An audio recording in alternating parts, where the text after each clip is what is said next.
Halo guys, jadi sekarang aku lagi bersama Akang Marik dan di sini aku bakal nanya-nanya tentang Kang Marik selama di PKL. Oke. Boleh dong Kang perkenalan dirinya dulu. Gimana perkenalan? Halo, aku Marik Nazrul Al-Muhaimi dari kelas 13 PFPTA PKL di Humas ITB. Oke. Aku mau nanya tentang budayanya yang ada di ITB ini Kang. Budaya kerja di perusahaan itu kayak gimana sih Kang? Sebenarnya nggak ada budaya yang terlalu gimana-gimana banget ya. Palingan mungkin dari jam masuk kantor ya jam 9 itu juga masih dinormalkan dan masih diwajarkan. Terus untuk jam pulangnya juga jam 3 dan untuk pakaian juga bebas asalkan yang berkerah. Jadi memang budayanya nggak terlalu ketat atau kental yang gimana-gimana gitu.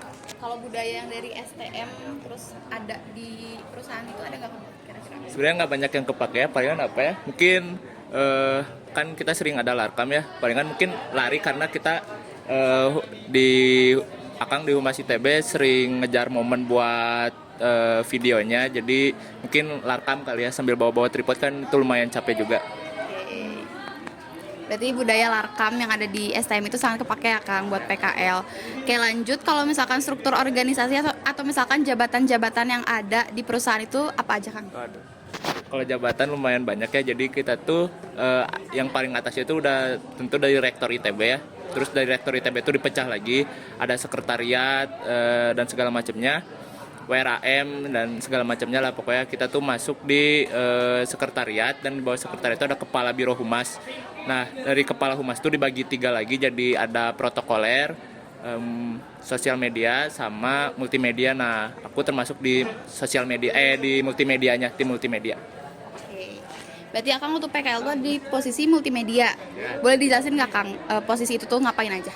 Nah, kalau di tim multimedia sebenarnya aku versatile ya. Jadi ngedit iya, kameramen iya. Jadi kalau ada acara-acara streaming dari rektor, acara-acara besar ITB, ya kita udah terlibat dari awal produksi, dari pemasangan alat sampai selesai streaming pun semuanya kebagian. Jadi kayak campers, terus editing. Ya, jadi bener-bener karena di tim multimedia itu cuma ada 2 orang pekerja tetapnya, tambah 2 orang PKL, jadi 4 orang itu tuh bener-bener semuanya ngerasain lah. Nah gitu aja wawancara aku bersama Kang Marik kali ini. Lanjut ke wawancara berikutnya. Nah jadi sekarang aku lagi bersama narasumber kedua yaitu Teh Natasha. Halo Teteh. Oke mungkin Teteh boleh memperkenalkan diri secara resmi dulu. Halo semuanya, kenalin nama aku Natasha. Aku sebelumnya PKL di Balai Layanan Platform Teknologi Kementerian Pendidikan Riset dan Teknologi, dan di sana aku sebagai copywriter. Menarik ya, berarti BLPT ya Teh? Oke. Aku mau nanya nih, mungkin langsung ke pertanyaannya aja. Kalau budaya kerja yang ada di perusahaannya itu kayak gimana Teh? Alhamdulillah sih budaya kerja di sana itu sehat ya teman-teman. Yang pertama kita punya komunikasi yang baik, terus lingkungan kerja yang suportif, tapi di sana juga kita dituntut buat gesit dan bisa ngerjain banyak hal gitu. Terus kalau misalkan dari budaya STM nih Teh yang terpakai atau yang melekat banget nih sama perusahaan yang Teteh apa yang Teteh PKL gitu saat ini, ada nggak Teh kira-kira? Apa ya kira-kira, mungkin menurut aku ya karena harus gesit kita sering dipanggil ke sana ke sini, mungkin jalan cepat kali ya. Ya karena kan kadang-kadang kita tiba-tiba di call harus ke ruangan ini, ke ruangan itu kita harus cepat gitu. Kalau misalkan kita lama kan nggak enak juga ya ditungguin sama atasan. Ya sih kurang lebih cuma itu doang. Poin plusnya di situ ya Teh. Oke. Kalau misalkan struktur organisasi atau jabatan-jabatan yang ada di BLPT itu kayak gimana Teh? Yang paling tinggi itu ada kepala BLPT, di bawahnya itu ada kepala subbagian, di bawahnya lagi itu terbagi menjadi empat kelompok kerja. Ada kepala kelompok kerja 1, kepala kelompok kerja 2, kepala kelompok kerja 3, kepala kelompok kerja 4. Nah di bawah-bawahnya itu baru staf-staf BLPT-nya. Kalau posisi Teteh saat di PKL itu apa Teh? Aku di PKL jadi copywriter Instagramnya TV Edukasi Kemendikbud. Di situ tuh kita ngerjain konten, kita nulis konten buat Instagram tersebut gitu. Dan isi kontennya itu tentang informasi Ki Hajar STEM tahun 2023. Oke, kalau di tempat PKL Teteh sekarang nih yang di BLPT ini, Teteh kan pernah diajak ke event-event gitu ya. Nah, itu boleh disebutin nggak sih Teh event apa aja? Event yang pertama itu yang pastinya di Ki Hajar ya, karena kita kan ada di tim sosmednya Ki Hajar. Di Ki Hajar itu kita ada pembukaan Ki Hajar, terus kita juga syuting tapping buat TNT. TNT itu tips and trick Ki Hajar. Itu ada di YouTube-nya TV Edukasi kalau nggak salah.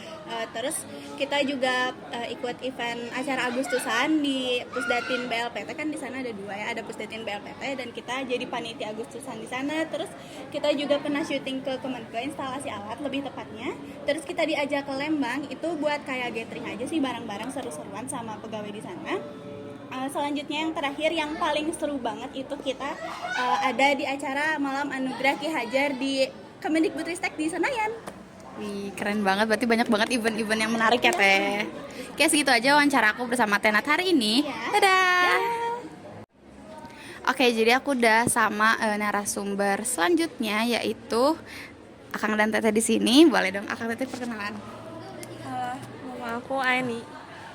Halo, nama aku Isan, kita dari kelas 13 PFPTB. Oke, mungkin kita langsung masuk aja ke pertanyaan. Yang pertama, budaya kerja apa sih yang ada di tempat PKL Akang dan Teteh? Kalau di tempat PKL aku dibiasain kayak harus kerja secara cepat gitu kan, harus gesit juga karena dikejar deadline juga. Terus sosialisasinya harus kuat karena di sana saling membutuhkan antara divisi ini sama divisi ini. Gitu. Kalau di aku, karena aku di instansi pendidikan, jadi emang budaya kerjanya sama kayak disiplin, cepat, terus 5S harus tetap dijaga. Nah, terus udah bahas budaya nih. Di STM juga kan kental banget ya Kang Teh sama budayanya. Ada nggak sih budaya dari STM yang terpakai atau yang terikat gitu sama perusahaan tempat Akang Teteh PKL waktu itu? Kalau aku ya nggak jauh dari 5S ya Teh. Terus sama sosialisasi gitu, kayak kesolidaritasan antara satu sama lain gitu. Karena aku tadi bilang udah dari awal 5S harus dipakai, jadi emang budaya STM-nya tuh kepakainya 5S-nya di instansi pendidikan tuh kepake banget gitu. Oke, lanjut. Kalau misalkan struktur organisasi atau jabatan yang ada di perusahaan Akang Teteh waktu PKL itu gimana? Kalau untuk struktur organisasinya, di aku kan kebetulan di perusahaan retail, jadi membutuhkan kayak direktur, manajer, HRD, dan staff-staff lainnya gitu. Kalau di aku, karena aku instansi pendidikan universitas, jadi pastinya yang paling atas tuh rektor. Terus tapi kan karena aku kerjanya di unit kerja pendukung universitas, jadi ada kepala sub bagian, terus ada sekretaris bagiannya juga, sama emang bagian aku tuh di multimedianya. Jadi ada banyak lagi kayak bagian sosial media, berita, sama apa ya namanya, live streaming. Oke, tadi kan mungkin dari Akangnya udah nyebutin nih posisi Akangnya. Kita belum tahu Tetehnya di mana. Terus boleh sebutin nggak sih posisi Akang Teteh sama Akang dan Teteh tuh di mana PKL-nya?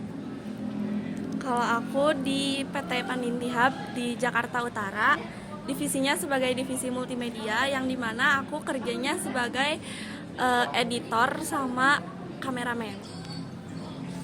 Kalau aku di Institut Teknologi Bandung, di bagian kehumasan, aku kerjanya jadi kamera person, teknisi produksi, sama kadang suka ngedit juga. Oke, mungkin segitu aja sesi wawancara kali ini bersama Teh Aini dan Kang Ihsan. See you guys.